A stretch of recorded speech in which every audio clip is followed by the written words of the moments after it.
ఏమైంది తెలకపల్లిలో వాళ్ళైనా ఇంకొక ఆయన వచ్చిండు ఎట్లా బేరం చేసిన ₹1,00,000 అవేనా ఇవి వేరేట్లు బేరం చేసినాము 5,000 అడ్వాన్స్ ఇచ్చినాం ఇద్దరు మధ్యలో పెట్టిపోతే మూత్రం బండి ఎక్కిద్దాక మూత్రం పోసే సాగానా అని కట్టోట్లు పెట్టుకున్నాము మూత్రం పోసే సాగానా అంటే మూత్రానికి పోయినాక మాత్రం బండి ఎత్తుకొని పోయిండు ఫోన్ నెంబర్ రాసిచ్చిన నెంబర్ తప్పు రాసిచ్చిండు ఫోన్ నెంబర్ ఎవరు వాళ్ళు ఎవరు అతను ఎంత ఎన్ని పైసలకు మాట్లాడినారు ఎద్దులను మరి ఎద్దులు ఇప్పుడు వచ్చినా సంతకు ఎద్దులు వచ్చినా మనిషిని పట్టుకున్నారు ఇప్పుడు ఎంత మాట్లాడుకున్నారు ఎద్దులను ఈయన దేవురట కాదు ఇప్పుడు శ్రీరంగపురం ఈ ఎద్దుల బండి ఆయనదేనా కట్టుకొని వచ్చాడు అయితే 5,000 ఇచ్చిండు నెంబర్ తప్పు చెప్పిండు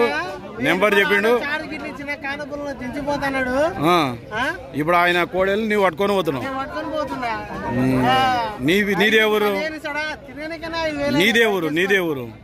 నీది ఖానాపూర్ బిజినపల్లి మండల రైతు తెలకపల్లిలో 5,000కు బాయన ఇచ్చిండు తీసుకుపోయిండు తెలకపల్లి సంతల మళ్ళా అడ్రస్ అంతా తప్పు చెప్పిండు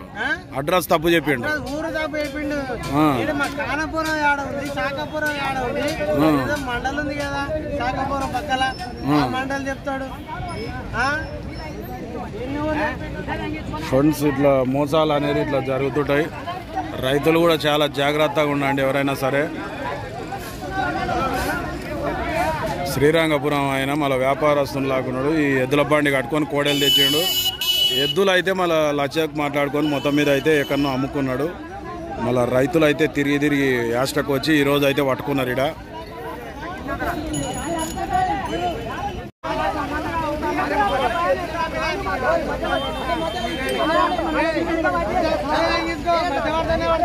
తెలకపల్లి సంతలో ఎద్దులు కొని 5,000 ఇచ్చి